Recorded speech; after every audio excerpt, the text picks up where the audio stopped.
Mingyue stands in front of a glass tank, and inside it is the experimental subject S11, which the Juchuan biological research team has spent several years recombining genes to cultivate.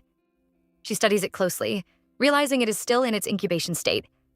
But just when we think nothing will happen, the shell suddenly cracks, and her eyes widen as she notices it is about to be born. Excited, she quickly takes out her phone, saying she did not expect to witness such a moment while working overtime, and she wants to take a photo and send it to her group. As she watches, she describes its shape as cute, like a sea slug, with a body similar to a jellyfish and 2 glowing tentacles, and soon it fully emerges. Suddenly, things take a sharp turn as electrical charges begin to spark inside the tank, and she panics, wondering if there is a leakage. She rushes to unplug the socket, determined to protect the subject so that years of work are not lost. At this point, I would panic too, because everything is going wrong at once. However, just when she tries to move it safely using a net, S11 reacts first and uses its tentacles to pull her in, wrapping around her tightly. It holds her and declares that she is the girl chosen by the gears of destiny, then drags her into the water. In the next moment, everything shifts as she feels heat and a strange taste, wondering if she is dead, and then water is poured into her mouth from a bottle. As she opens her eyes in shock, she remembers S11 and suddenly sits up, shouting in fear and pushing the bottle away, thinking she is about to be eaten. Yet, to her surprise, it is not S11 in front of her, but Jialan. In this moment, we follow Mingyue as she reacts to Jialan standing in front of her, holding the water bottle, and he tells her that if she does not want to drink, she should not waste it because water is very precious here. Moreover, we learn that he is the Lion King, head of the Milia family of the Garosi tribe. And Mingyue's eyes light up as she recognizes him, apologizing for being scared after being attacked by S11 and almost drowning, and thanking him for saving her. At the same time, she worries about S11, asking if it is all right, while he asks about the beast species and which tribe she is from, thinking to himself that this creature is so strange and that he has never heard of it before, so he must investigate her identity. Suddenly, Mingyue notices the surroundings and wonders where she is, realizing she is in a desert, and screams in shock, remembering she was just in a laboratory. Jialan then mentions Lava City, questioning if that is where her tribe is. In his thoughts, he concludes he has never heard of that place and that she is definitely not a member of his Garosi tribe. Furthermore, he asks why her male left her in the depths of this dangerous desert, which confuses her because of the strange words, tribe and male, yet she notices his ears and lights up, jumping to touch them. She marvels at how soft and cute they are, wondering if it is a cosplay, and when she tries to pull one off, it does not move. She even slaps herself, thinking that maybe S11 caused a hallucination. But then, at that instant, Jialan grabs her, pulls her close, and raises his voice, warning her that she is in a forbidden area. As the scene continues, she reacts by holding his tail and hugging it, thinking to herself how real it feels, and how satisfying it is compared to watching lions in the zoo, adding, "I love this. Finally, I can touch a lion." Meanwhile, he wonders if she is approaching him for courtship, and suddenly pushes her to the ground, pinning her hands while pointing an arrow at her neck. She shouts in fear, and he demands to know which tribe she is from while the arrow lightly cuts her, and she realizes that the pain is real, not a hallucination, and she concludes in her mind that she must have traveled to another world and is in danger. Still pinned to the ground, Mingyue thinks in her mind about what she should do next, realizing that space travel like this is impossible to survive, even for one episode. Suddenly, she recalls the voice she heard from S11 in the fish tank saying that she was the girl chosen by the gears of destiny, and her eyes widen as she tries to remember who spoke. Then the voice comes again, saying it is her system, the Brave White. Mingyue blinks in confusion, noticing a yellow thing appearing out of nowhere, and wonders how something like that can just pop up in thin air. She quickly points at it and shouts to Jialan, telling him that this yellow thing is more suspicious than her and asking him to check it instead of interrogating her. Yet he stays motionless, and she wonders if she is even safe and if maybe he saved her. Then the system speaks clearly, confirming it saved her and revealing that it is one of her golden fingers. And she reacts with confusion, questioning what it means and why it brought her to this strange place. The Brave White explains that she is dead in her world because of a mutation accident involving the new subject, but she is lucky to be selected by the system to become the chosen girl of the desert world, who gets the rain buff. As long as she completes the desert oasis tasks, the system promises a chance to be reborn and return to her world. Mingyue panics, thinking about all the years she spent studying, finally getting a job at the research institute, living a busy life without even tasting spanner crab, and now learning that she is dead. She wonders what the rain buff and desert oasis task even means. Then the Brave White starts explaining that this world consists of 4 tribes: Dikadong, Jialuxi, Sainan Yin, and Beilin Hong. Mingyue learns from the Brave White that she must collect the treasures of the 4 tribes, combine them, summon the water god, and turn the desert into an oasis. Then she hears about the rainbow buff, which requires her to kiss Jielan, and she shouts, shocked, remembering that he tried to kill her only moments ago. The system reassures her that he will not hurt her, and even pushes her forward, causing their lips to meet. Jielan, unpaused by the system, is stunned and thinks that she has clearly surprised him. As soon as they kiss, rain begins to fall, and Mingyue sees a special dialogue congratulating her for achieving one of the Raiders' achievements. Jielan raises his hand to feel the rain, thrilled, and lifts her up, marveling that they have not had rain in several years, and asking if she is a goddess sent by heaven. Mingyue panics, remembering that the system promised he would not harm her and should be thankful instead. She explains how sufficient water vapor rises, cools, condenses, and eventually becomes rain. Jielan thinks she is amazing, truly a goddess, even though he does not fully understand the explanation. Suddenly, a scorpion tail wraps around her tightly, and Jielan shouts a warning as Mingyue feels the heat and panics, thinking about how she just calmed the lion, and now this scorpion appears. Sokka, the scorpion, claims she is delicious and wants to enjoy her, which terrifies her. Without hesitation, Jielan stabs the tail with his arrow, grabs her, and leaps away, shouting to Sokka that she is his female. I would have been screaming too. Sokka speaks up, saying that Jielan has been single for thousands of years, but now has a female. And he even breaks the arrow that Jielan stabbed him with. He continues, saying that enjoying the patriarch's female is exciting and suggests they share her. Jielan immediately brings out his weapon and fires multiple arrows, forcing the scorpion to dodge, yet it stretches its claw toward her, insisting that she should be given to him. Jielan commands both Sokka and Mingyue to stay put, and then dashes forward, transforming into a huge lion and letting out a roar. Sokka, also transforming, prepares to fight, and Mingyue watches everything unfold in shock, realizing this desert world is unlike anything she has known. She debates whether she should run, but quickly decides she is too new to survive alone and remembers how the Lion Man trusted her and carried her safely. She resolves to rely on him to protect her while slowly figuring out how to complete the system tasks. As she pockets her hand, she feels a torchlight. What could she possibly do with the torchlight?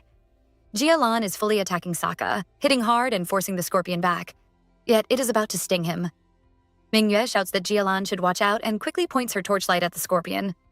She thinks that scorpions are active at night and fear light, realizing that her flashlight coming along was just in time.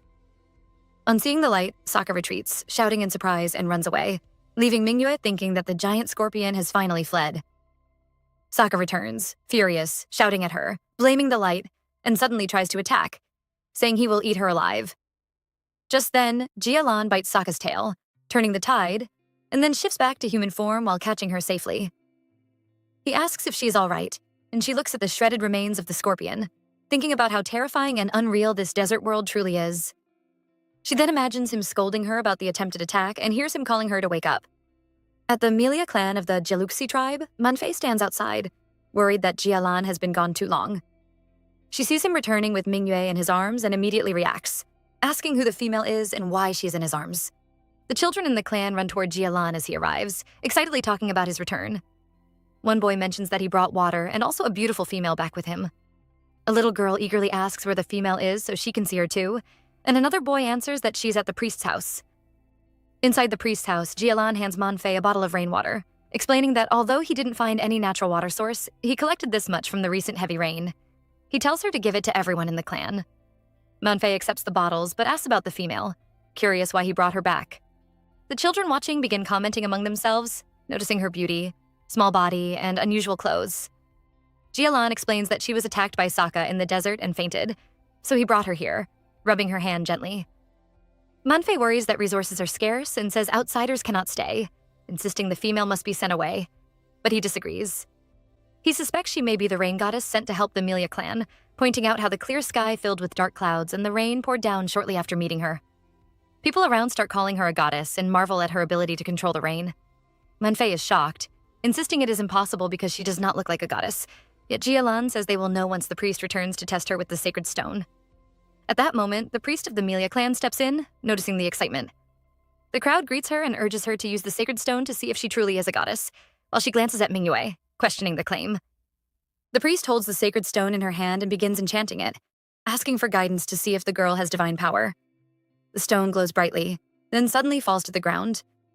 Manfei notices immediately, worried, but the priest says that even though the stone did not detect power, it should not have lost its response so suddenly. As they watch, rain begins to fall, and people around start shouting that the goddess has appeared. The priest wonders if this girl is bringing a future that was predicted by the stone and recalls a vision of other clans attacking their people and claiming Milia's land.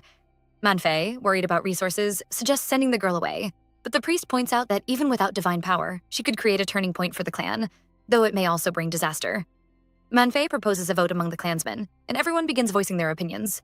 Some women object, saying she cannot stay, while several men express that they want to take care of her and have her as their female. Mingyue wakes up, thinking it is too noisy and is confused about why people are shouting about a female. At that moment, Jialan steps forward and claims her as his, telling everyone that she is his female and no one is allowed to touch her. He thinks that since the priest has declared her a turning point, he will protect her and solve any disaster that may come.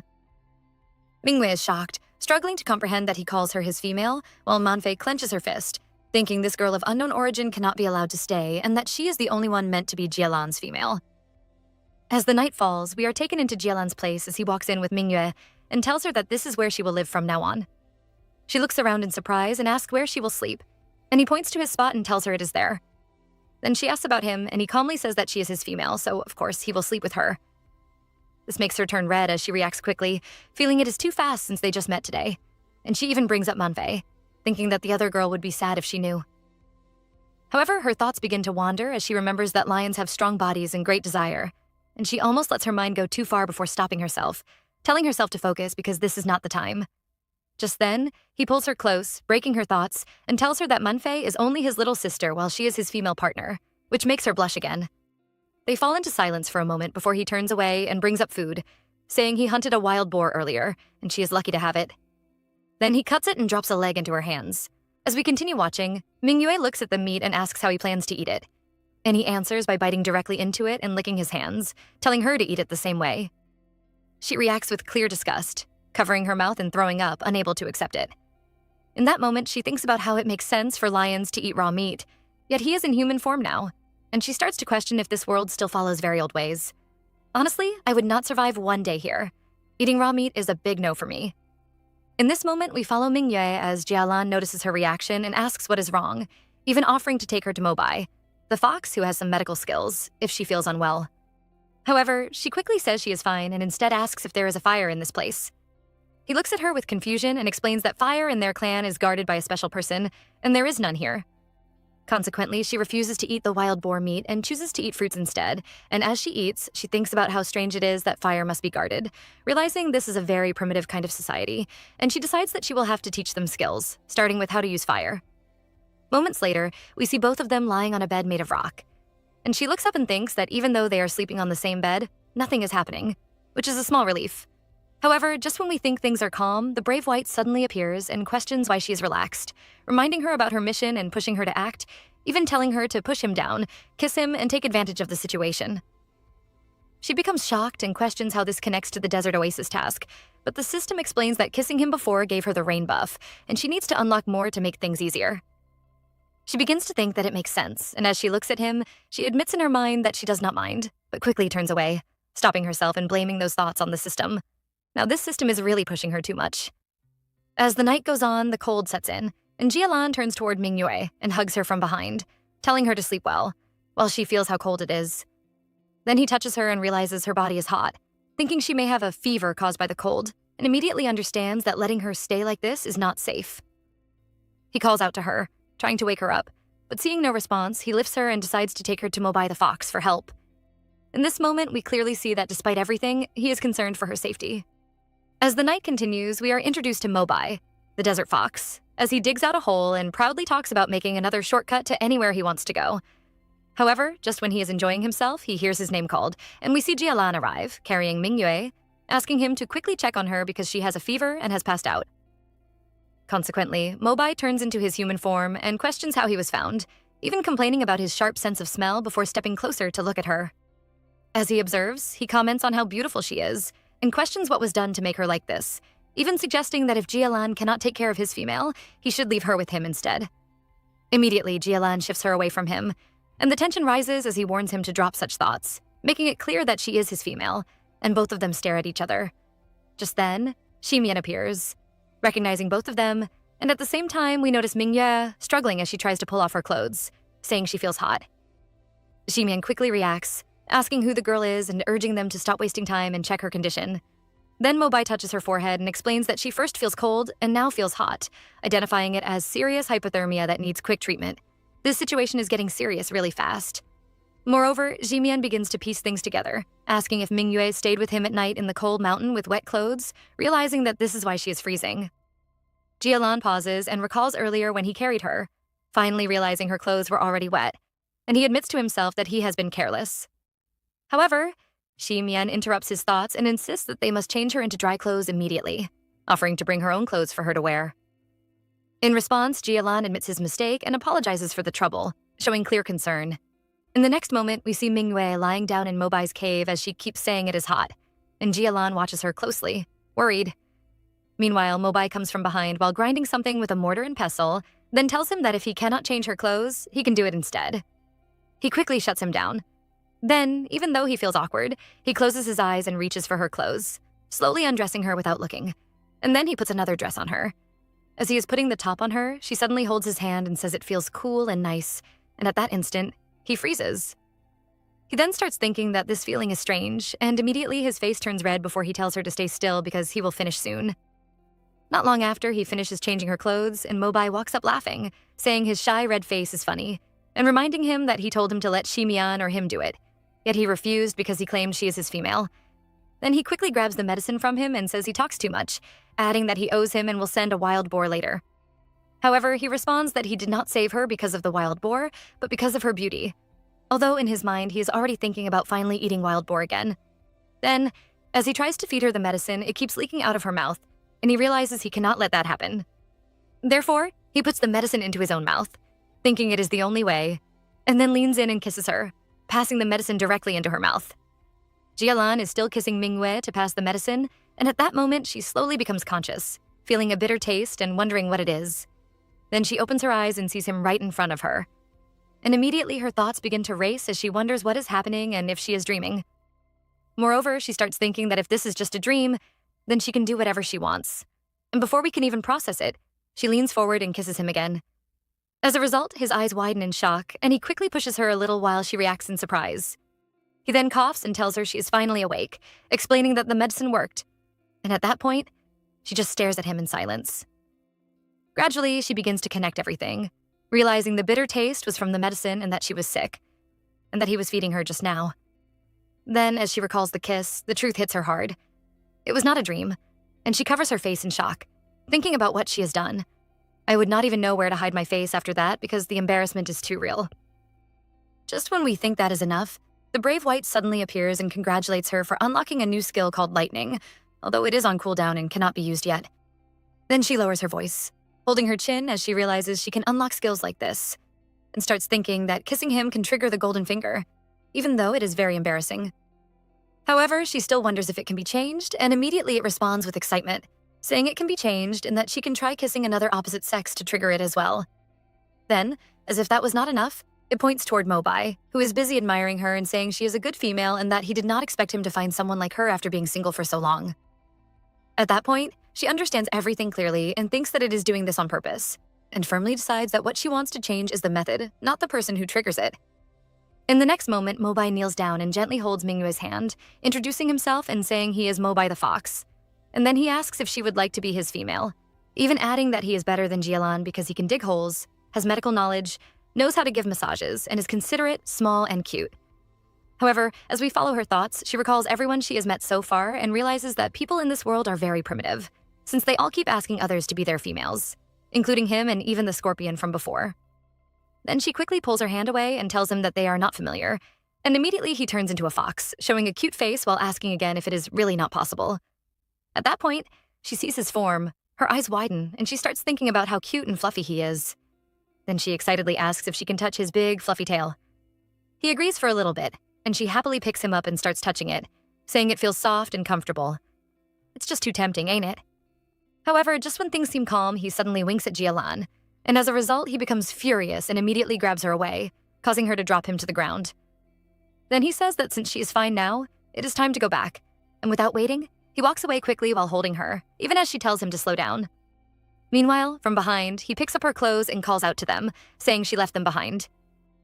Then she turns back and suddenly notices something strange, realizing those are her clothes. and as she looks at herself, she sees that she has been completely changed already. At that moment, her thoughts race again as she wonders when she changed her clothes and who exactly changed them.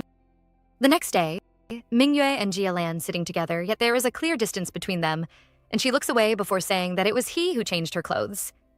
He then responds calmly that she is his female, so it is his duty to help her. And since she was unconscious, he could not ask for permission, which is why he did it with his eyes closed. Hearing this, her eyes widen and she repeats that detail in her mind, then lets out a soft breath as she feels a bit relieved, even mumbling that it is not so bad. However, just as things seem to settle, he suddenly grabs her hand and pulls her closer, frowning as he asks if she is dissatisfied with him. She quickly explains that he has saved her many times and she cannot thank him enough, so there is no way she is dissatisfied, yet she complains that his grip is too strong and her wrist hurts. Immediately, he lets go and says sorry. Then, still trying to understand, he asks why she reacted that way if she is not unhappy, and she explains that they do not even know each other, that he does not know her name, and she only learned his from others. At that point, he introduces himself as Jia Lan, the patriarch of the Milia clan of the Jialuxi tribe, and asks for her name and where she is from. She answers that her name is Mingyue, and that she does not belong to any clan or tribe. Hearing this, he begins to think about her situation, wondering if she was cast out or something else. And then he places his hand on the wall and leans closer, telling her it is fine and that she can now be part of his clan since she is his female. This makes her blush as she looks at his lips, but she quickly pushes him away, turns her face, and tells him that ever since they met, he has been calling her his female, yet she never agreed to that. As we continue, Jialan asks Mingyue how he can make her say yes, and she responds that she is not sure, adding that they should get to know each other more. However, almost immediately, he turns into a lion and lets her touch his fur. And as she does, she starts thinking about how soft and nice it feels. Yet, just as she begins to enjoy it, she suddenly snaps out of it and wonders what she is doing, even thinking that maybe it is because she touched Mobai's tail earlier. Then she quickly pulls her hand back and sits down, making it clear that even if he does this, she still will not agree to be his female. And she explains that where she comes from, only people who love each other become partners. He then returns to his human form and repeats her words, trying to understand, and she patiently explains that it means two people who have feelings for each other, who care, feel happy together, and worry about each other. At that moment, she drifts into her own thoughts, thinking about wanting a lasting relationship, yet also imagining a life with two fluffy companions, picturing Jialan and Mobai together, which honestly feels a bit funny. That thought definitely came out of nowhere. Then, just when it seems calm, something strange happens. Suddenly it starts raining, and she becomes confused, wondering if the cave is leaking, only to quickly realize that the rain clouds are forming inside the cave itself. As a result, she begins to suspect that this is the golden finger at work. Meanwhile, he becomes excited and says it is raining again, noticing how strange it is that it is happening inside the cave. Then he holds her hand and tells her she truly is the rain goddess, saying there is no other way to explain this. Before she can react, he kisses her on the head and thanks her for coming to the Milia clan, saying they need her so much. And at that point, she is left thinking in confusion about why he keeps kissing her. As the rain continues, Jialan is still holding Mingyue close. She finally pushes him away and tells him to stop, and he quickly explains that he was just too excited. Meanwhile, she is now soaked under the rain, and he immediately takes an animal skin and covers both of them, saying she has just recovered and cannot afford to catch a cold again. At that moment, she looks up at him and into his eyes, then softly thanks him. After that, he asks her to hold the animal skin for a while because he needs to go inform the village so they can come and store the water, since such a large amount cannot be wasted. She reaches up, holds it, and agrees, and he leaves, saying he will be back. As he walks away, she begins to talk to herself, reminding herself not to lose control and not to fall for a handsome man just because he is kind. On the other hand, as Jialan walks toward the village, he places his hand on his chest and wonders why his heart is beating so fast. Moments later, the villagers are already talking, with one person saying they have never heard of rain falling inside a cave, another says the female Jialan brought must truly be a goddess, and then someone urges others to move faster and store the water. Meanwhile, Mingyue watches them and thinks about how primitive this place is, noting that they cannot make fire. They eat raw meat, and they store water with leaves and gourds. Just then, he taps her and interrupts her thoughts, asking what is wrong, and she quickly replies that nothing is wrong, then adds that he should take her to meet the priest again, suggesting that they go now. Now we are taken to the priest's house, and we see the priest making an incantation as the stone glows. As we watch closely, she calls on the god of endless light to reveal if Mingyue has divine power, and then she lets go of the stone as it begins to float in front of her. At this moment, we follow her thoughts as she looks at it and realizes this world may be primitive, yet it holds a strange power that even feels useful to her as a zoologist and botany researcher. However, just when it seems stable, the stone suddenly drops, and Jialan reacts fast, pushing her away before it hits the ground and explodes. He quickly checks on her and she confirms she is fine, though confused about what just happened. Then the priest reacts, and both turn to her as she explains she only suffered backlash. Yet this situation is strange since such a thing has never happened before. As a result, he wonders again if she is a goddess, but she admits she cannot see her origin clearly. Although one thing is certain, she is not simple. Consequently, he holds her hand and declares that even if fortune and misfortune come together, he chooses to believe she will bring fortune. Meanwhile, outside, Manfei sees this and feels shocked, and as she thinks deeply, jealousy rises as she questions why this outsider holds his hand and gains his trust so easily, therefore deciding she must get rid of her soon. Just then, a man approaches her with a necklace he made with effort, but she first rejects him harshly, only to suddenly pause as an idea forms in her mind. As if that was not enough, she quickly changes her tone, accepts the necklace, and asks him to do something for her, which clearly shows her plan is already forming. I can already tell this is going to lead to trouble. Now we move into another day, and we see Mingyue walking outside under the hot sun as she cleans her sweater and feels the heat. At the same time, she notices how busy Jialan is, and we see this through different moments where villagers keep coming to him for help. One person reports a missing child, and he immediately goes to find him, while another says his father cannot eat meat anymore and wants vegetables, and he agrees to get it. And this keeps happening again and again as he attends to everyone without rest. As a result, she sighs and realizes that being a patriarch is not as glamorous as it looks, but instead a very difficult job. Therefore, she decides not to trouble him and plans to go back to the cave, yet at the same time, she feels uneasy, thinking someone has been following her all day. Unknown to her, Lacey is indeed watching from behind, and when she suddenly looks back, he quickly hides, making her doubt herself and think she is overthinking. Although I would not ignore that feeling at all because something clearly feels off here. Meanwhile, behind a rock, Lacey lies low and thinks about how cautious she is, wondering if she has noticed him or not. And as if that is not enough, his thoughts shift to Manfei as he recalls her face and remembers how she accepted his gift. Then he recalls her request, where she expressed worry that the female brought by the patriarch might bring misfortune and asked for help to get rid of her, and this pushes him to think of a way to act. Consequently, an idea comes to his mind when he notices mushrooms on the ground, and he decides to move forward with a plan. Shortly after, he walks toward her, waving his hands and calling out to the goddess, which makes her turn and question who he is, and he introduces himself as Lacey from the Milia village, then offers a basket as a gift to thank her for bringing rain. Now we continue the moment, and as Mingyue looks at the basket, she thanks Lacey. Yet as she observes the mushrooms with different colors, she calmly explains they are not edible, and warns him never to eat them if he sees them again. Then she picks one and explains it is called amanita, describing how it contains poisonous peptides and poisonous amatoxins, and how it first causes nausea, vomiting, abdominal pain, and diarrhea, then gives a false sense of recovery while silently damaging internal organs, leading to a very high death rate. Hearing this, he becomes shocked, while she throws it back into the basket and urges him to destroy them to avoid harm, also saying there is no need to thank her because she did nothing. However, just when it feels like a simple warning, he suddenly raises his claws and pushes her to the ground, calling her annoying and admitting he did not expect her to recognize the poison, making her hard to deal with. As he pins her down, he thinks about Manfei's request and feels he must complete the task, while she struggles and demands to be let go. Yet he declares his intent to kill her, though he hesitates because of her looks, which makes everything even worse. At the same time, the tension rises as he leans closer and acts disturbingly, but she fights back and kicks him hard in his lower area, causing him pain as he holds himself and struggles to endure it. As a result, he becomes angry and decides she is too dangerous to keep alive, and immediately turns into a giant lizard, which makes her even more afraid as she realizes how easily these people turn into beasts. Without wasting time, she runs away while shouting for Jialan to save her. Run for your life, girl.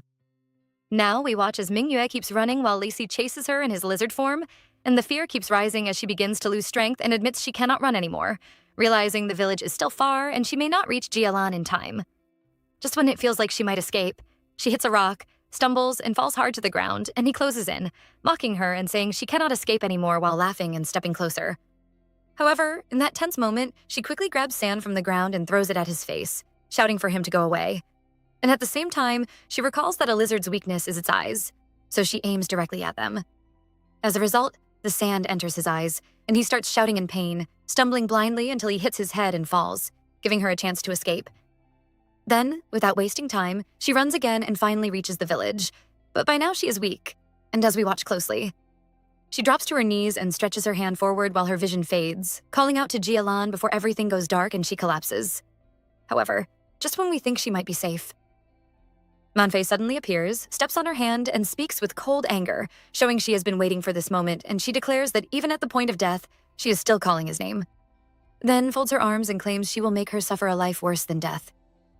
Now we move into nighttime, and we see Jielan walking toward the village with fruits in his hands, thinking about Mingyue and how she must be hungry waiting at home, believing the fruits will make a good meal for her.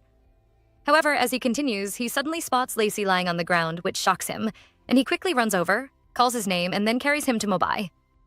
There, Mobai gives him medicine and explains he was only hit on the head by a stone and that it is not serious, yet he keeps pacing back and forth in worry. At this point, Mobai tries to calm him and tells him to sit down, but he quickly denies worrying about Lacey and instead reveals his real concern, which is that it is already night and Mingyue is still not back in the cave, making him uneasy since the outside is dangerous. He decides he must go and find her. Just then, Manfei appears and asks where he is going while also mentioning that Lacey was attacked, trying to draw attention to him, and this makes him pause as he looks at him waking up. She quickly goes to him and shows concern, and then Mobai asks what happened, but he hesitates before speaking. However, before he can continue, she secretly pinches him, making him shout, then pretends to care by patting his head, while he gets distracted by her touch. At the same time, she leans close to Jielan and whispers, pushing him to blame Mingyue. And as a result, he changes his words and claims he does not know what happened, saying he went to hunt rabbits and gather fruits and vegetables but was suddenly stopped and knocked unconscious by the goddess, then pretends to look for his missing things. This makes him furious as he steps closer and questions if she attacked him just to steal his food. This lie is so obvious, but the situation is already getting out of control. In the next scene, we see a group of women gathered in the village, and the mood quickly turns tense as rumors begin to spread. One of them claims that the goddess is not a goddess at all, but a foreign spy. And although another tries to argue that she brought rain, the doubt only grows stronger. Moreover, another woman insists that she is only trying to gain their trust while hiding how she makes the rain. And as if that was not enough, someone adds that she even knocked Lacey unconscious and stole his food, though he is fine. Just then, Jielan passes by, and we can feel the shift as one of them pities Lacey, while he says nothing and simply walks on. At the same time, he is deep in thought, recalling how he has searched the mountain and the whole village since last night, but still cannot find Mingyue, and he wonders where she could be. Soon after, some men stop him and question him, asking if he has found the foreign spy and what he plans to do, even reminding him that he brought her to the village and should take responsibility. However, he does not answer, and instead just stares at them, while one of them insists that everyone is saying it. He remains silent, yet inside, he realizes that what Lacey said last night has already spread. Then, as he continues thinking, he recalls how Lacey earlier admitted he was not sure and was only guessing, and how he himself told him to keep it quiet until he finds the truth. Now, he understands the danger, and he concludes that the most important thing is to clear her name, because if others find her first, they may harm her. As a result, he returns to the place where Lacey was found and begins to examine it closely. He bends down, studies the ground, and then sniffs the air, noticing 2 faint smells of blood that do not belong to him. Then he finds a drop of blood and touches it, realizing that she must have been hurt there. Furthermore, he notices the footprints scattered on the ground, and even though they are messy, he believes that if he looks carefully, he can still recognize hers. And at this point, you can just feel that he is getting closer to the truth. In the next scene, it is nighttime, and we see Jielan push open the door and call out to Lacey in anger, already saying he has found the truth and that he is lying. At once, Lacey jumps up in shock and begins to stammer, acting confused and asking what he lied about. However, things escalate quickly as he grabs him by the neck and lifts him, demanding to know what he did to Mingyue, and then reveals that he found her clothing material on the stone wall outside the cave, asking if he pushed her. At this point, we understand that he remembers everything, how he pushed her down and even turned into a lizard to chase her, yet he still refuses to speak. Then, he continues, laying out everything step by step, saying that after pushing her, she ran, and he chased her in his beast form, causing her to fall and get hurt. In response, he tries to defend himself by saying she stole his food, which is why he did it. But immediately, he is slapped and told that there is already food in the cave, so there is no reason for her to steal. As if that is not enough, the anger grows stronger as he keeps hitting him, saying he tried to keep his lie hidden. But now he has gone too far by plotting against her, calling it an unforgivable sin.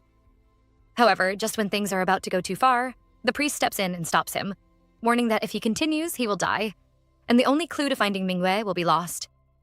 Moreover, she reveals that she has used the divine stone and seen that she is still alive, and this immediately calms him a little as he remembers her. Then, holding him by his clothes, he gives him one last chance to speak, demanding to know where she went. Now badly beaten, he finally speaks weakly, saying he does not know, but after she blinded him with sand, she must have run down the mountain. Consequently, Jialan stands upright and turns to the villagers, declaring that the truth is now clear and that she is not a spy, calling her the lost goddess of Melia. And without hesitation, he orders them to move at once and find her. And they all respond together, ready to act. In the next scene, we find ourselves in a completely unknown place, and we see Mingyue lying on the floor unconscious until she slowly wakes up and coughs. At once, she feels the hunger and begins thinking about food, craving braised pork, ramen, and pizza, and it becomes clear that she feels like she might starve to death in this place. Moreover, her thoughts drift further as she imagines that if she dies, she will complain to the King of Hell. Saying it is unfair that she was first killed by Subject S11, she researched, and then, after coming to this primitive world, she ends up starving after only a few days. Then, trying to survive, she picks up a bowl with a little water and says that she thought she escaped danger, but instead ended up trapped where no one can hear her after she fainted. And she does not even know what happened, since all the water spilled except a little that she now relies on. She drinks it, yet still feels frustrated, thinking it is a waste to die like this. She even complains that the useless brave white cannot help at all at such a critical moment and is just pretending to be dead. However, just when it feels like all hope is gone, something changes, as the wall suddenly breaks open and light shines in on her face, revealing a figure, and it turns out to be Jialan, calling her name. Yet, instead of relief, she panics and mistakes him for the King of Hell coming to take her life, which leaves him confused as he walks closer and tells her it's him. Then he lifts her into his arms, saying he has finally found her and will take her back. And at that moment, she begins to calm down, feeling warmth and safety, recognizing his breath. As a result, with her eyes closed, she calls his name and feels at peace, thinking she has been waiting for him. Right on time, Jialan. Back in Jialan's cave, we see Mingyue lying there while Jialan stays close, watching over her, and at the same time. Mobai comes from behind, pounding herbs as he calmly explains that the celestial flower can heal her body and nerves, and if she takes it for some time, she will recover. However, he also adds that the flower grows in the stone forest where many beasts roam, and he rarely goes there, and he does not have any with him. Immediately, he stands up and says there are some in the clan and that he will go get them. But just as he is about to leave, Manfei arrives with some villagers and shouts for him to stop. At the same time, she is thinking that even after being locked up for days, she still did not die, yet she still has another plan. Then she speaks out, accusing her of spilling the clan's stored water, their only source, and questions how she could be a goddess if she did such a thing. As a result, the villagers begin to murmur, agreeing and saying she must not be a goddess, and even complain that they will not allow their celestial flower to be wasted on her. However, he becomes even angrier and firmly says he does not believe she would spill water without reason, and since they refuse to give the flower, he will go to the stone forest himself and will not use anything from the clan. Then he turns to Mobai and tells him to take care of her, and if she wakes up, to give her food since he left enough in the cave, and he agrees to handle it. After that, he turns to leave in anger, pushes Manfei aside while someone behind warns him to be careful, and before going, he faces her and questions why she keeps targeting Mingyue, asking if she is satisfied now. This leaves her shocked, and in her thoughts, she realizes Jialan is now looking at her with anger because of that woman. This only makes her more enraged, and she begins to think of more ways to kill her.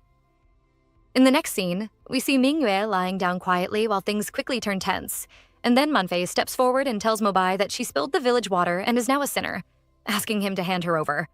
However, he refuses at once and says that it is impossible, yet she does not back down and instead warns that if he does not cooperate, they will not stay polite, and then she orders the villagers to take her.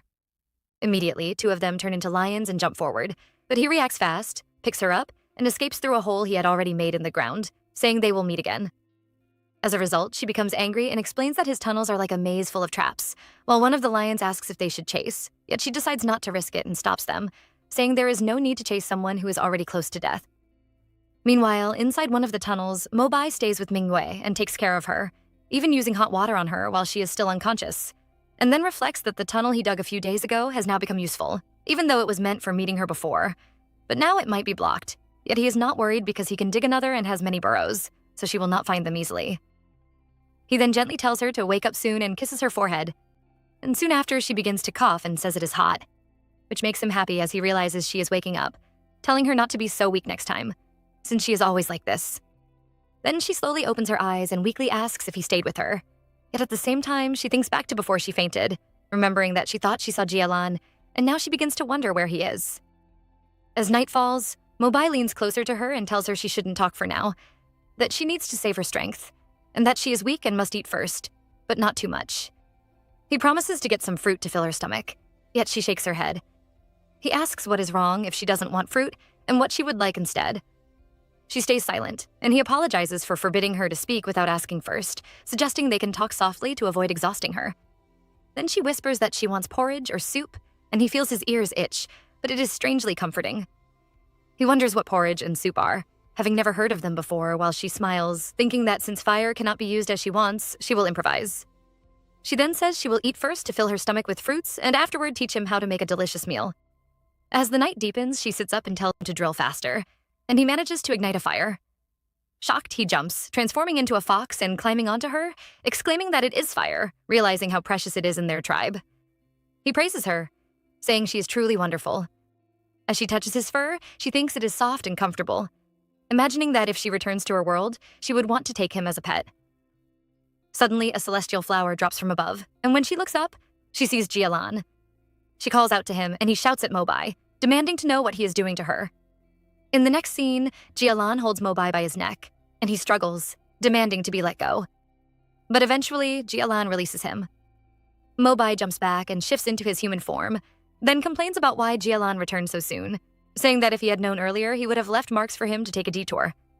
He thinks in his mind that he was worried Jialan wouldn't find his game, so he left the marks, yet now Jialan suddenly appears and disturbs his solitude with Mingyue.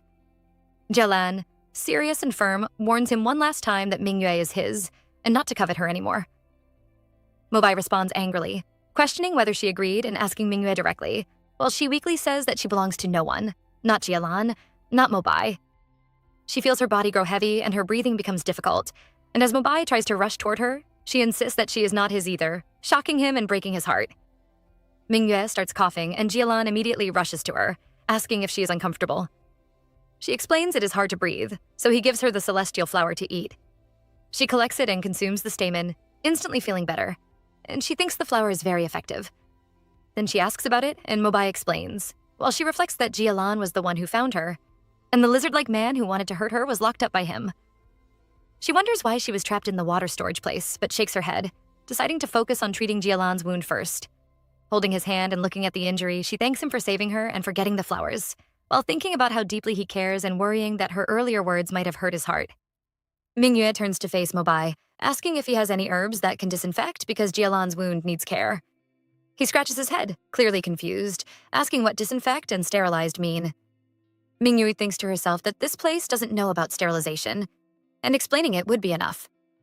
Then an idea comes to her, remembering that she saw Scutellaria, Bicalensis, and Achnathorum splendens explained in front of Jialan's cave, with Scutellaria having antivirus effects and the other helping to stop bleeding.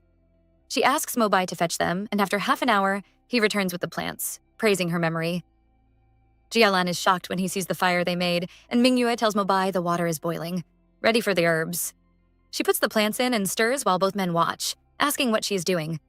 She explains she is making a medicine soup to heal the wound and stop the bleeding. Mobai is amazed, realizing she can treat patients and save lives, and he jokingly asks if she will be his master so he can be her apprentice, thinking that since she refused to be his female, being master and apprentice is acceptable and maybe even fun. But before anything happens, Jialan interrupts, picking Mobai up by his hair, scolding him for getting too close to Mingyue. At that moment, a breeze appears to her, announcing that she has unlocked the plant's document's function. We are introduced to Mingyue as she grabs the brave white with her hands, feeling upset that it only appears now after pretending to be dead when she was in danger. She questions its use. However, it calmly explains that even though it is a system, it is not all-powerful and cannot interfere with her actions or choices. At critical moments, she must rely on herself. Then it asks her to turn on a function and hands her a crystal stone. She touches it and it lights up, and it explains that the plant document can store the ID of plants she has identified, such as Scutellaria bicalensis and Achnathorum splendens, and that it has a large space inside. As a result, she realizes in her mind that this travel not only gives her a golden finger, but also many functions, and she begins to wonder how many surprises still await her. Then the scene shifts to nighttime at the dungeon, where Lacey lies on the ground with his face badly beaten, thinking about Manfei and worrying if he has involved her. Suddenly, he hears footsteps and she appears, calling his name. He is shocked to see her and wonders about the guards, but she tells him she has knocked them out and has come to save him because Jialan is being enchanted by Mingyue and may execute him. He is surprised that this could happen for a female. However, she urges him to run and escape. He hesitates, saying he grew up in Melia and has nowhere to go, but she tells him to seek refuge at Zeta's Falcon Desert, explaining that Zeta and Jialan have a conflict, and that he can bring news about the goddess who can make rain to gain trust. In her mind, she plans that Sita will come for Mingwei and destroy her if he cannot have her. The scene shifts again as villagers gather and announce that the patriarch has returned with the goddess. A child asks about the dangerous stone forest and his injury, and he gently pats her head and says he was only slightly hurt. But thanks to her treatment, he has already recovered. We are brought into a tense moment as one of the children reacts in awe, saying the goddess can not only make rain but also treat wounds. And Mingyue simply smiles and says she only knows a little and is not that great. However, the mood quickly shifts when Mobai notices a guard carrying some women and points out that they are Lacey's mother and sister. As a result, a child explains that after Lacey escaped and knocked out 2 guards, everyone became angry and arrested his mother and sister for atonement. Mingyue immediately questions this, saying it is clearly his mistake, so why should they suffer? Jialan responds that the mother has responsibility for raising him and the sister for not stopping him. Yet when asked about the father, he pauses and says, "The father is busy hunting and does not take part in discipline." Mingyue rejects this, saying in her hometown, it is the father's fault if a child is not taught, and questions why only the women are treated harshly. Moreover, she adds that she is the victim and has not said anything, so the family should not suffer. And she decides to stop it, walking away as Jialan tries to stop her, reminding her she is still recovering. Meanwhile, Mobai watches and thinks her words are not without reason, especially about the father's responsibility, and finds it interesting. I agree with her on this one. Then we are taken to the punishment ground, where Lacey's mother, Zeshiva, and sister Leiwei are tied to a wall while the crowd shouts for punishment again and again. In addition, some men in the crowd speak shamelessly, one saying he has long desired Zeshiva, while another calls Leiwei cute and says they are lucky, and the first even speaks of wanting her to bear his children. At this moment, Manfei stands before them and tells everyone to calm down, then declares that since Lacey has escaped, his mother and sister will pay for his wrongdoing. As a result, both begin to cry, yet she continues and announces that from today, they will be sent to the prison camp, and the people are free to punish them and make them bear children for the village. Just when it feels like things cannot get worse, a voice suddenly calls out from behind, and we see Mingyue step forward and object. We are drawn into a heated moment as Manfei points at Mingyue and says she came at the right time, calling her the sinner who spilled the village's stored water. However, she denies it, explaining that when she woke from her coma, the water was already scattered on the floor. Manfei quickly responds that there is no proof and then orders the guards to take her to the prison camp along with the other 2. At the same time, she secretly smiles, thinking no one saw her spill the water, so there is no way for her to prove anything. Just when it seems like things are about to get worse, Jialan suddenly appears and stands in front of her, daring anyone to touch her. Manfei argues back, saying if she's truly a goddess, then she should make it rain right now to return the lost water. Mingyue then thinks she can create rain and use that title to save the innocent people. However, the brave white appears and tells her that her reinforced skill is still in cooldown and cannot be used. As a result, she realizes both her lightning skill and reinforced skill are unavailable, so she must find another excuse. She gently pushes him aside and says she will bring rain, but not now, explaining she needs to absorb enough aura of heaven and earth, and that the last rain used up everything. Nevertheless, Manfei questions how long it will take and warns that if she fails, the village will die of thirst. As a result, the crowd begins to panic, with people saying the water will not last long, that they already have little stored, and asking when the rain will come because they do not want to die of thirst. The pressure keeps rising, yet Jialan steps forward and says that before she can call the rain, he will go to Argentina and bring back water to make sure no one lacks it. He then asks if they can accept this, and immediately the crowd becomes quiet and afraid, then quickly agrees, saying as long as there is water, they accept. That was a bold move, I won't lie. We are drawn into a tense exchange as Mobai asks Mingyue what it means when she objected, and she explains that she is against the punishment placed on the mother and daughter by Manfei, pointing at them and telling the people to release them at once. Even though she feels scared inside, she decides to try, and as a result, Zeshiva and Leiwei are moved and call out to her as the goddess. However, Manfei argues that Milia has always punished relatives like this and asks what right she has to object, while other villagers also question her. Nevertheless, she stands firm and says that as the goddess, she is here to change what has always been done and correct injustice, explaining that the one who makes a mistake should bear it alone. She adds that the men do not see the unfairness because they are always in a better position, and then questions Manfei directly, asking how she can allow others to punish the women and force them to bear children. At this moment, Manfei becomes silent, and she turns to the female villagers, warning them that one day the same thing could happen to them. Then a male villager speaks up, asking if they should just ignore Lacey escaping. However, she responds that if they do not want that, they should go find him instead of bullying weak women and children. She points to the sky and says that God is watching everything, and even says the reason she absorbs aura is because of their cruel and foolish actions. As a result, Leiwei, still tied, cries out for help and begs not to be sent to the prison camp, while the female villagers begin murmuring, some admitting the tradition feels wrong, others asking why only women must pay, and an elderly woman cries out that it is cruel and asks for help. Just when it feels like change might happen, a man suddenly picks up an axe, rejecting everything and thinking about how he wanted to use the Shiva and Lei for himself and make them bear children. Without hesitation, he swings the axe toward Mingyue. At this moment, we watch as danger rises fast, because just as the man throws the axe toward Mingyue, Jialan reacts at once and shoots an arrow that breaks the axe into two. As a result, he becomes very angry and steps forward, asking what anyone thinks they are doing to the goddess. Without delay, he shoots another arrow into the man's thigh as a warning, and then makes it clear that the next arrow will not spare his life. Moreover, he supports her words and says the way of punishing families is foolish, and because of this, the village now lacks the aura needed for rain. Then he holds her hand and declares, as the patriarch, that from now on, each sinner will answer for their own wrong and the punishment of families is ended, and immediately everyone echoes this and shouts, "Abolished." Although some people are clearly not happy, we can feel the power shift. Then she thinks quietly that she is lucky to have him, because alone she would not be strong enough. And when he asks what is wrong, she simply smiles and thanks him for always standing by her, while he brushes it off like it is nothing. However, Manfei grows even angrier and reminds Jialan about going to Argentina for water before leaving. And in her heart, she plans something worse involving Lacey and Sita. Meanwhile, the ropes on Zesiva and Lei are removed, and she walks up to them and tells them not to be afraid and to go home. And Lei hugs her with thanks, while she assures them that if anyone bullies them because of Lacey, they should come to her and Jialan so they can punish them together. As they leave, he watches her and wonders how many more surprises she still has. Yet just when we think things are calm, a woman named Una cries out in pain, saying she is about to give birth. Consequently, he quickly orders people to take her to the priest's house, explaining that in his clan, childbirth is sacred, and he must be there. Then she holds his hand and asks where he is going. And after hearing his reason, she decides to go with him. Now we move to the priest's house, and the moment feels tense because Una is crying out in pain and saying she cannot do this and does not want to give birth, since it hurts so much. However, the priest simply speaks, calls for a blessing, asks that their people be born smoothly, and then starts chanting. Meanwhile, Mingyue looks around, wondering what is happening.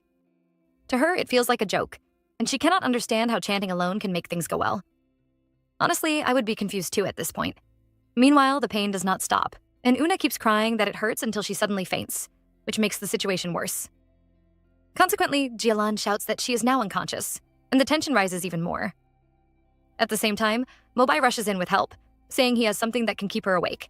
Yet the priest stops him and says there is no need, and even claims that the baby may not have a destiny with their clan, while also questioning why God is not giving them a child. This makes the moment even more serious.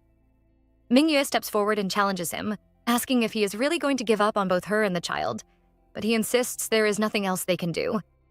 Nevertheless, she refuses to accept this and says they can still be saved, and she declares that she wants to try to deliver the baby herself. At that point, we see her thinking that the medical first aid course she took before may finally be useful. At this point, we see the priest about to speak. However, Jialan steps in and supports Mingyue, saying she should be given a chance because even if it fails, it is still better than doing nothing.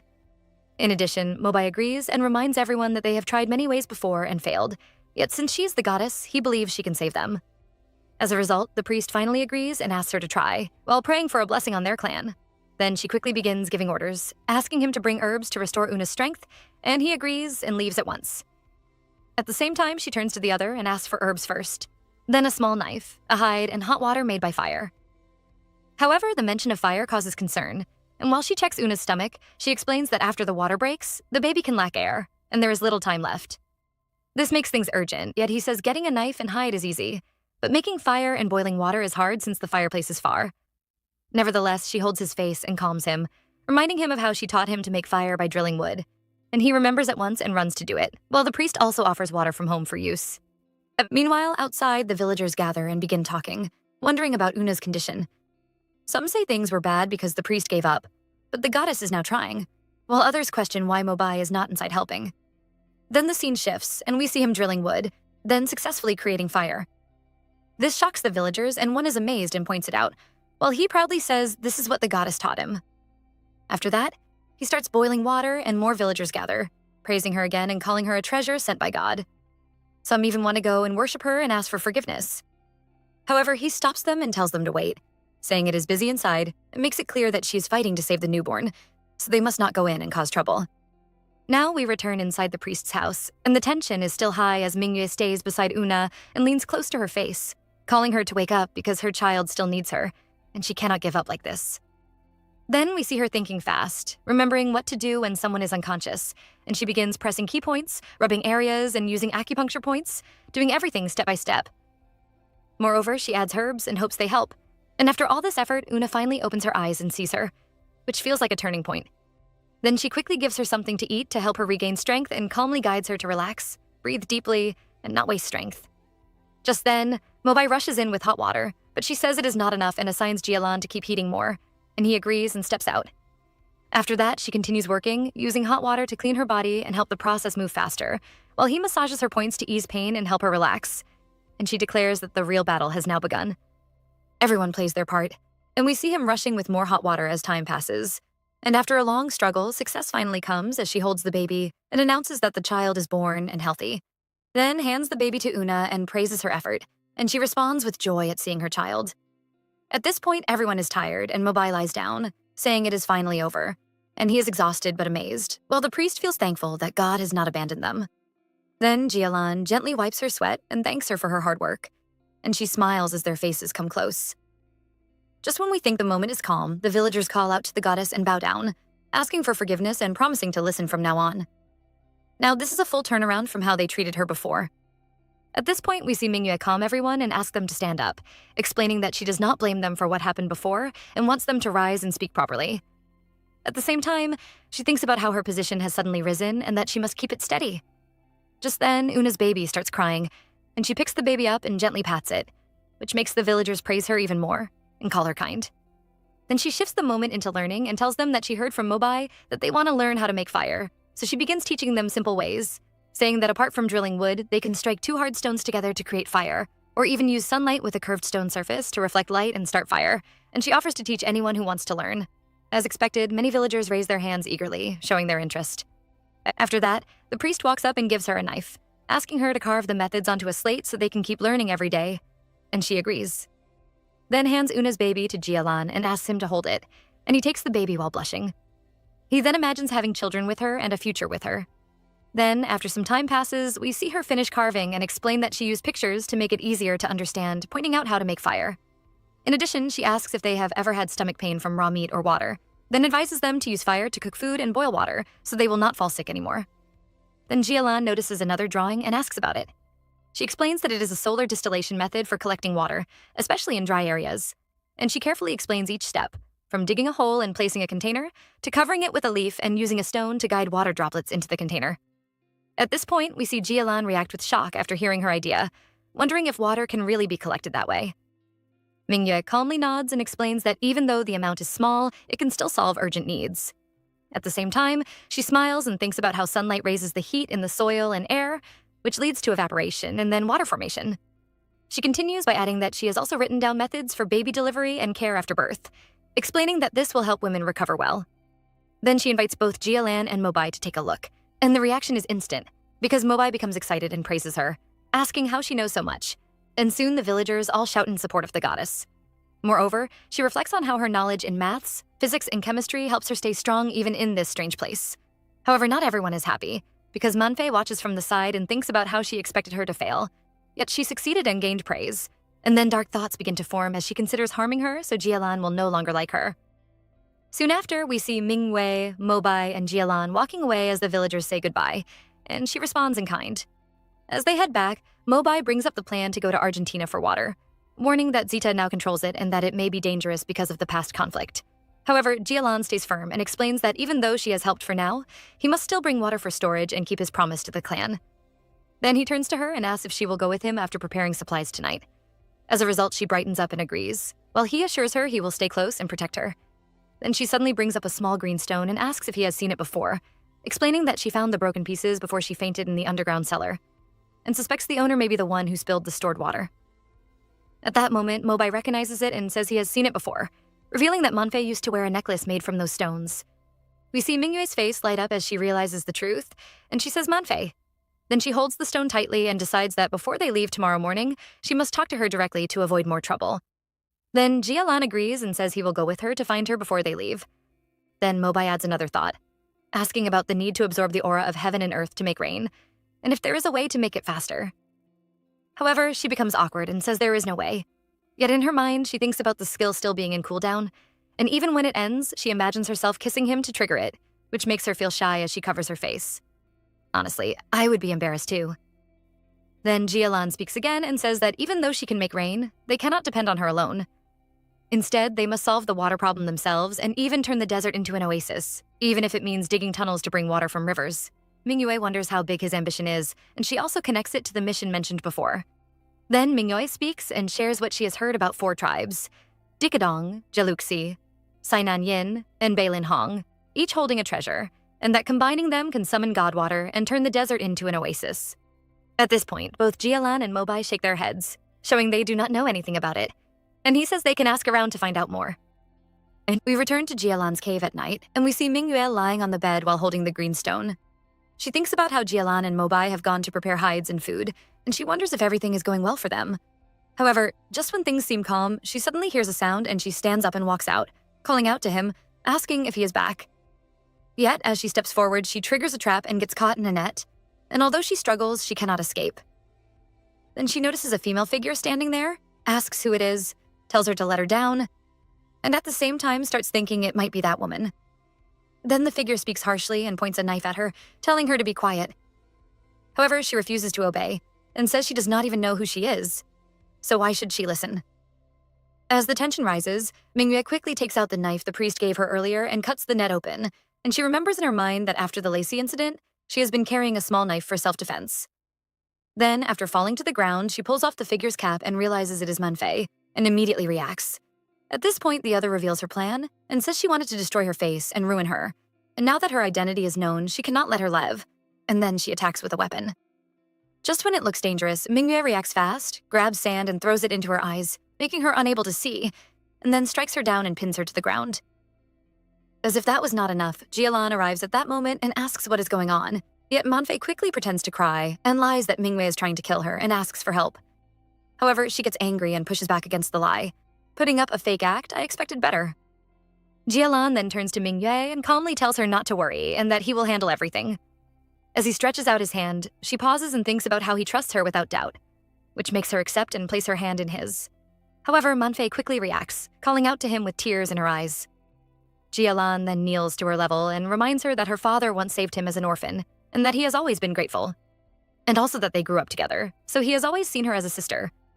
Then he gently wipes her tears and admits that he may have spoiled her too much, which led her to become arrogant and harmful, especially toward Mingyue, whom he now declares is his female and her sister-in-law, and that he will not allow her to hurt her. Yet even with this, Manfei continues to act and denies everything, saying it was Mingyue who wanted to kill her. But he suddenly becomes angry, stands up and questions her lies one by one. He asks if she really expects him to believe she set up the net and prepared the knife herself, especially since the trapping method was one he taught her. At this point, she tries to respond but cannot, and then he presses further, asking why she was in the cellar and if she was the one who spilled the water, hoping she would finally tell the truth. However, she refuses again and denies it. In her mind, she fears his anger and knows admitting it would ruin her, so she shifts the blame to Lacey and claims she saw him spill the water. Saying that he threatened her into silence and even said he would make her his female and offer her to Sita, and also put the blame on Mingyue. She then adds that she was scared and had no choice, and finally reveals her true feelings, saying that he was originally hers, but since Mingyue came, he only cares about her, and she hates her. We watch as Jialan turns to Manfei and firmly says that this is not an excuse to slander and hurt others. He tells her to quickly apologize to Mingyue, tell the truth to the whole clan and promise never to do it again. Otherwise, she will no longer be his sister, and he will not be soft anymore. Immediately, she panics and reaches out to hold him, begging him not to abandon her, and then softly says, sorry, yet he still demands a proper attitude.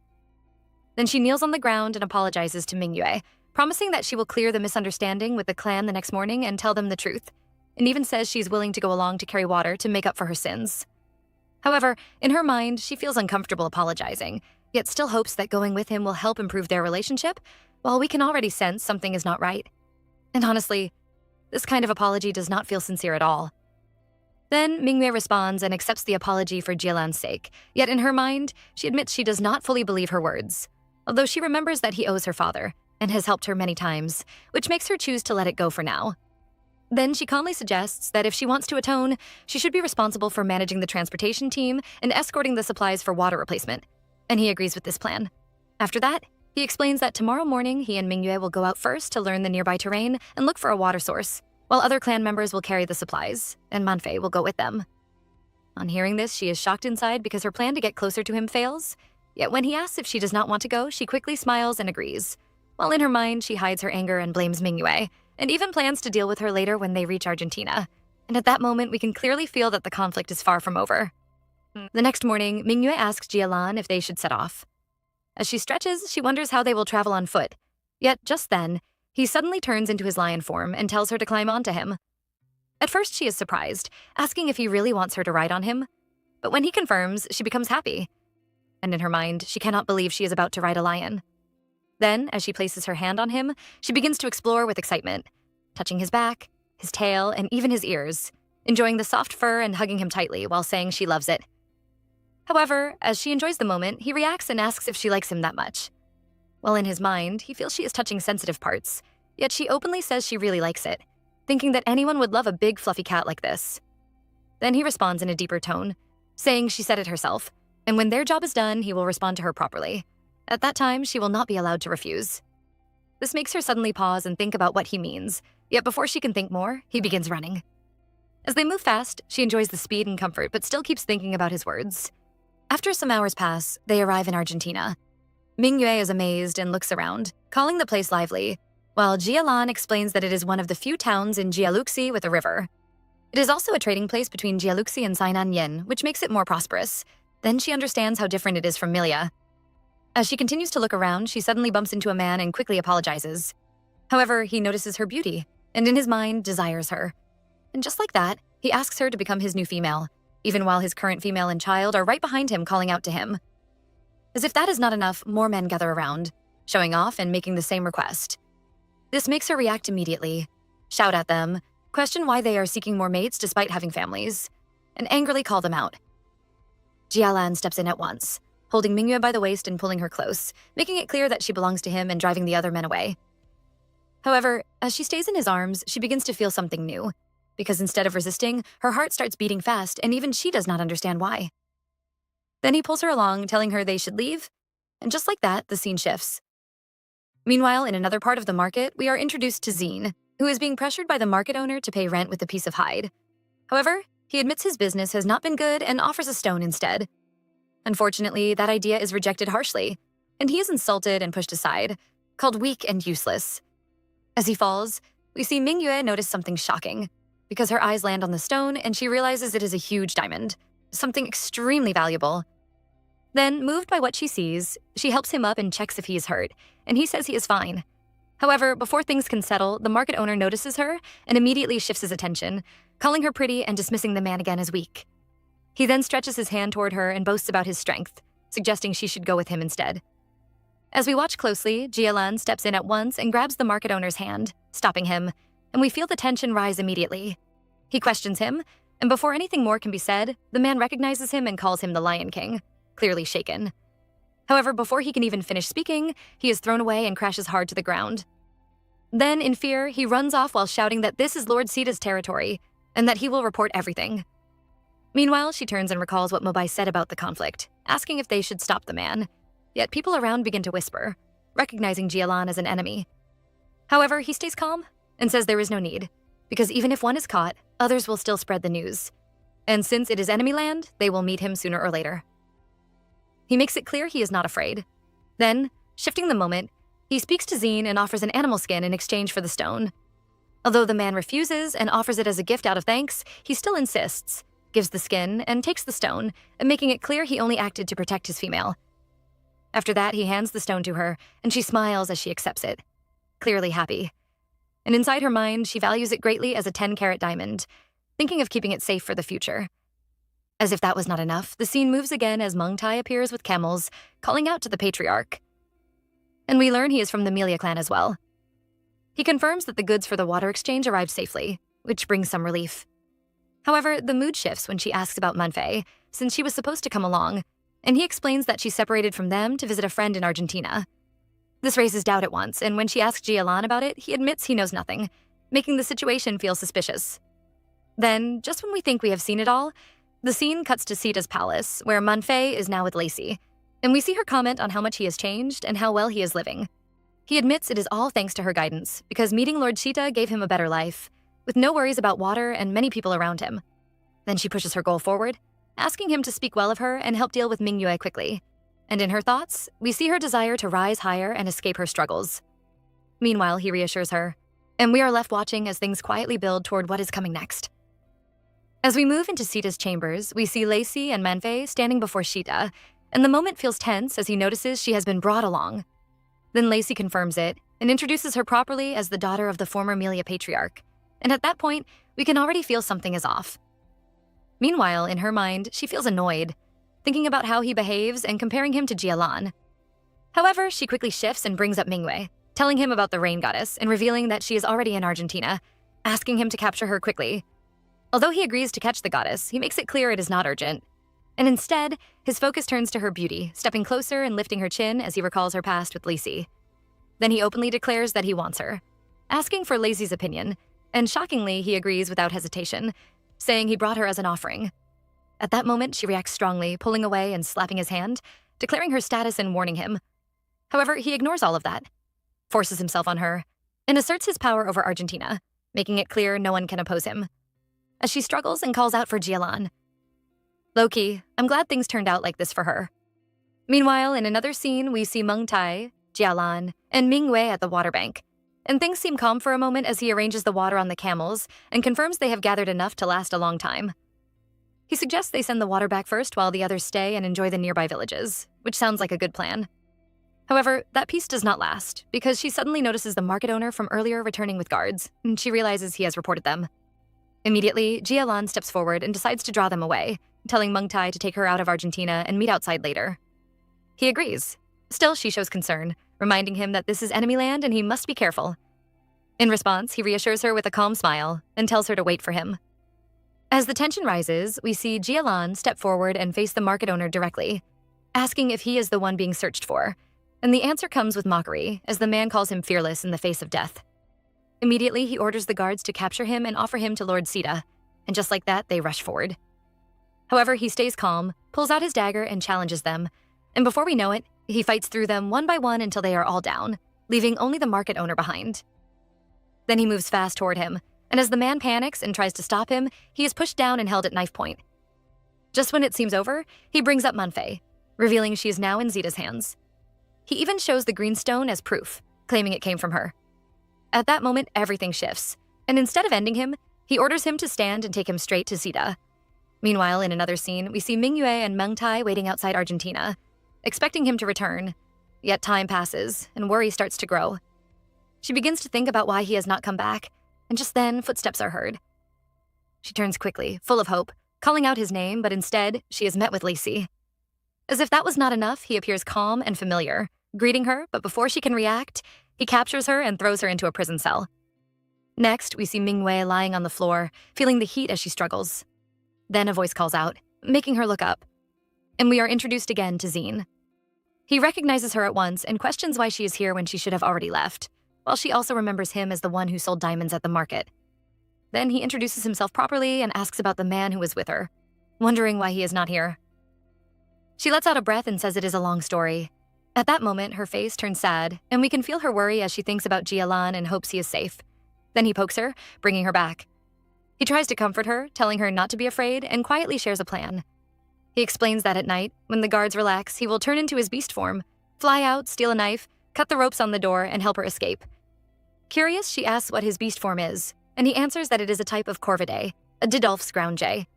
However, she quickly thinks ahead and points out that even if they escape the dungeon, there are still many guards outside, so they might be caught again.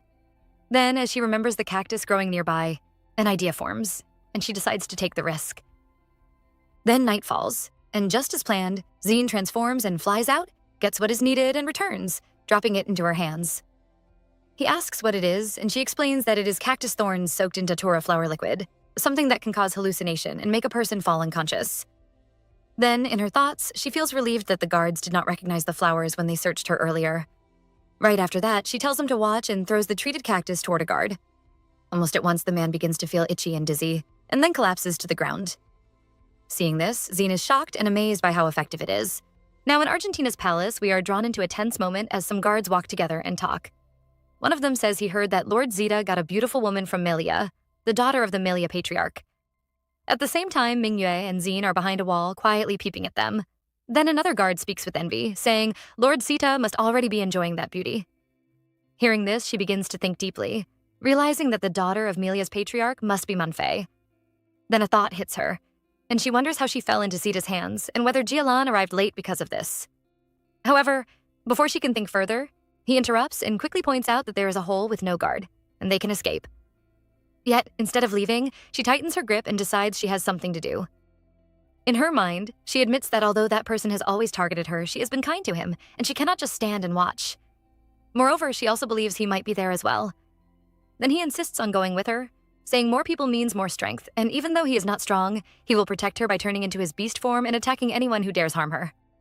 She thanks him, and they move carefully. As they continue, they peek again and again, hiding each time they see guards. Time passes, and after half an hour, he admits that the palace is too large. She agrees and adds that Sita is truly disgusting and a jerk. He supports this, saying it is wrong to capture so many females and imprison them. Just when it feels like they have seen it all, they open a door and discover many women tied up inside. One of them cries out, asking if they were also caught and begging for help, calling Sita a devil and saying she wants to go home. At that moment, she steps forward and decides to help. She begins cutting the ropes one by one, and after finishing, she lets out a breath, feeling relieved that they still have a chance to save them. She then hopes they can escape far away and never fall into Zita's hands again. Now we move deeper into the palace, and Zine calls out to Mingyue, telling her this is the last room on the floor. Just then, one of the women who was captured steps forward and thanks her for saving them. She also explains that all the women taken by Zita are kept on this floor, and if the person she is looking for is not there, then she has likely been tortured already. Hearing this, she grows tense and silently hopes Manfei is still alive. Without wasting time, she takes a breath and pushes the door open, and suddenly we are faced with a shocking scene as Sita is on top of Manfei. At the same time, she is shouting that she will kill him, yet he does not stop and instead bites her mouth and tells her to kill him if she still has the strength, then laughs. At that very moment, Mingyue reacts fast and throws a cactus thorn into his neck. He turns in anger, asking who did that, and she steps out, calling for Manfei to come with her. Meanwhile, on the ground, she is in tears, thinking that Mingyue has come to save her, yet also feeling she must be happy to see her like this. However, the danger is far from over, because Zita pulls out the thorn and calmly speaks, saying she looks good, and that he had planned to deal with her after finishing with Manfei. Hearing this, she is shocked and realizes he should have been affected by the poison, yet he still stands strong. As if that is not enough, he suddenly throws Zine away, and she cries out his name in panic. Then he moves closer and says that since she is already here, she can join as well, making it even worse. She quickly pulls out her knife and tries to stab him, refusing to give in, but he grabs her hand and compares her to Manfei earlier, saying she will also end up obedient. As he holds her and leans closer, telling her to listen if she wants less suffering. And just when it feels like all hope is lost, Jialan bursts in his lion form, attacking and telling him to let go and not touch Mingyue. On seeing him, she calls out his name, but then her heart sinks as she notices his body covered in wounds that are still bleeding, making us wonder what he has gone through to reach this point. Now the scene grows even more intense as Jialan is on top of Sita, and we hear him speak calmly, calling him an old friend and saying even the torture chamber he prepared could not stop him. However, he does not waste time and quickly shouts at Manfei, asking why she is still standing there and telling her to run. He also tells Mingyue to run, and both of them move at once. Yet, just when it seems like they might escape, they are suddenly blocked by Lisi, who stands there with guards. He calls out to Lord Sita, and even while still being attacked, the leader responds, saying it is just in time and orders him to catch them all. Then, pulling off his eye patch, he commands that none of them should escape, and suddenly turns into an eagle. At this point, the danger rises again as he begins speaking to Manfei, mocking her state and reminding her of how proud she used to be. He brings up the past, saying she used him and made him take the blame, calling this her karma. He then adds that although her heart is dark, her face is still good, and says that when Zita gets tired of her, he might still accept her. Honestly, this guy is just shameless. However, just when it seems like things might get worse, Mingyue steps forward and slaps his hand away, refusing to let him continue. She stands firm and challenges him, asking what he thinks women are. In response, he mocks her, calling her foolish for protecting someone who once tried to harm her. Yet she does not back down, and explains clearly that she already knows what Manfei did, and it is her own choice how to deal with it. She makes it clear that it is not his place to punish her. Then she continues, saying that since women are often weaker in fights against men, they must stand together. She firmly states that she is not protecting Manfei, but instead protecting a woman who is being abused by a man. On hearing Mingyue's words, Manfei's eyes widen in shock. At the same time, Lacey grows even angrier as he raises his voice and stretches his hand toward her. He tells her that if she wants to help, then she should go and take Manfei's place with Lord Sita. Just when the situation is about to turn worse, Xin suddenly rushes in his beast form, declaring that he will not let anyone hurt Mingyue, and immediately starts pecking Lacey's head again and again. This catches him off guard, and he cries out in pain, but quickly transforms into a giant lizard and slams him against the wall. Without stopping, he orders the guards to capture both females and then grabs Xin, trying to put him into his mouth as he mocks him for overestimating himself. At this point, Mingyue is being held tightly, and when she sees him about to be eaten, she panics and calls out his name, her mind racing as she tries to think of a way to save him. However, just when it seems like there is no way out, Brave White suddenly appears again and reminds her that her lightning skill is now available. She quickly begs to use it and asks for help to strike Lacey and save Xin, but then learns that shouting alone is not enough. This leaves her in a tight spot, since she has no one to kiss, and she refuses to kiss the guards. In a desperate moment, she imagines Jia Lan and calls for the lightning, feeling embarrassed right after, thinking how lucky she is that no one knows what she imagined. Then, suddenly, lightning strikes down and hits Lacey, knocking him to the ground. The guards are left confused, wondering what just happened, and before they can react, arrows start flying toward them. She turns to see who is helping, only to find the same woman she saved earlier. The woman steps forward and thanks her, saying now it is their turn to help. Mingyue tells Jia Lan she will be quick. She asks him to stay with her. Slowly, he opens his eyes and reaches out, touching her face as he calls her name. She quickly reassures him that it is her, and that they are safe now. She tells him not to worry. Then she begins to ask what really happened after Meng Tai and she left. She wants to know why he was covered in injuries when he came to rescue her. He coughs first, then he explains that when he found out Manfei was in Sita's hands, he went to save her. Traps had already been set for him, and after escaping those traps, he ran and found her. Hearing this, she suddenly turns her face away and pretends to be angry. She says he went to save Manfei while she was just following along. Immediately, he denies it. He explains that she is the most important to him, but he could not ignore Manfei because her father once saved his life and raised him. At that point, she softens. She smiles and touches his cheeks. She tells him she was only teasing and not truly angry. Seeing him still full of energy makes her feel relieved. Moreover, she adds that since Manfei was captured by Sita, it is normal for him to go and save her. She understands because she would do the same. At the same time, we shift to Manfei, sitting alone. She begins to think deeply about everything that has happened. She remembers how she tried to harm Mingyue again and again in the past. Yet she still cannot understand why she came to save and protect her. In addition, she recalls hearing from other women that Mingyue even went through every single room in Sita's place just to find her. This thought hits her hard. Consequently, we can feel the change starting inside her. Mingyue is seen preparing a barbecue over the fire. She leans in, smells the aroma, and happily says the barbecue is ready. Then she calls out to Manfei, asking her to come and eat. She also tells her to call Xin and Meng Tai over. As Manfei walks away to do that, she quietly complains in her mind. She wonders who Mingyue thinks she is to be giving her orders. Soon, all of them gather around the fire and begin eating together. Xin enjoys the food and says it tastes very good. At the same time, Meng Tai also praises it. He calls her a goddess and says the barbecue she made is delicious. Meanwhile, she is eating too, with meat in her mouth. She adds that if there were seasoning to marinate the meat, it would taste even better. She says that when she gets the chance, she will find a way to make such seasoning. However, as the moment continues, she notices that Jia Lan is quiet and lost in thought. She calls his name before moving closer to him. Then she reminds him that he has been in a coma for 2 days. She explains that based on what she has learned since coming here, and with the help of Meng Tai and Xin's ideas, she believes there may be a rift valley in the southwest where new water sources could be found. Hearing this, he responds that such a place does exist, but it has never been fully explored. Nevertheless, since she has brought it up, he agrees they can go and check it out. He adds that if a new water source is truly found, it will help not only the Milia clan, but the entire Jaluxi tribe. As a result, she smiles to herself and thinks that although she does not know what he is worried about, she feels happy seeing him regain his spirit. A few days later, we see Jia Lan speaking to Meng Tai and Manfei. He says that the Rift Valley is full of danger and not safe. He and Mingyue will go to scout it alone. Therefore, it is time to say goodbye for now. Meng Tai agrees. He says he will take Manfei back to Milia first. They should return soon.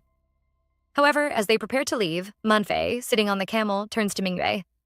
She says she should not be too proud because she is only lending him temporarily. When they return to Milia, he will still belong to her. Mingyue calmly responds that he is indeed her brother and will always be just a brother. This hits her hard. Yet even then, she reacts with anger. She says she had wanted to thank her for saving her, but now she only feels hate. All this continues as Meng Tai pulls the camel away. He tells her to save her strength since they still have a long journey ahead. In the next moment, we see Zine standing behind Mingyue. He says he has been away from home for so long and wants to return. He does not know when they will meet again. He opens his arms as if asking for a hug. She walks up to him and hugs him. She says they will cross paths again, and he is welcome to visit Melia. Jialan arrives and sees this. His eyes widen with anger. Yet she simply tells him to bring her diamonds next time. He agrees while thinking they will meet again. He then turns into his bird form and flies away. She waves him goodbye and thanks him for everything. All this while, he stands there silently, clearly upset. She turns to Jialan and tries to speak. She suddenly notices something is wrong. She pulls him closer, checks his body, and asks if he feels unwell after recovering for days. Because of how she touches him, he blushes. He then opens his arms and says he also wants something. When she asks what, he pulls her into a hug. At that moment, we realize he is simply jealous. Honestly, I would have laughed a little too, because that jealousy is kind of cute. Night has fallen by the time they reach the destination. Jialan immediately complains about the heavy rain and all the puddles around. Mingyue gently pulls his hand back. She picks up a stone and throws it into the sand in front of them. Watching carefully, she realizes that there is quicksand. Jialan, unfamiliar with it, asks for an explanation. She tells him that beneath the dry sand is water mixed with sand. Sinking into it would make it very hard to escape. He notes how the stone sank into the ground below. He asks if they can take the water underneath. She explains it is not necessary. She suggests moving forward cautiously, believing there must be a river nearby. They begin crossing carefully, avoiding soft spots. Soon, the air becomes thick with smoke. Jialan warns Mingyue to hold her breath because he has encountered this type of poisonous smoke before. She quickly identifies it as miasma and urges them to move faster. She thinks holding their breath alone will not be enough. They must rely on speed. After half an hour of careful movement, they finally emerge from the smoky area. Mingyue mentions she feels dizzy but spots a forest ahead. Suddenly, Jialan collapses to the ground. She calls his name. She realizes that despite his recovery, he is still too weak to withstand the toxicity. They decide to search the forest for herbs to help. She kisses his forehead and tells him to wait while she goes in. After finding the herbs, she prepares to return. A sudden movement catches her attention. A snake leaps toward her face. She freezes, realizing danger is still very close. Enjoying this so far? Comment Ming for part 2. Until next time, ciao!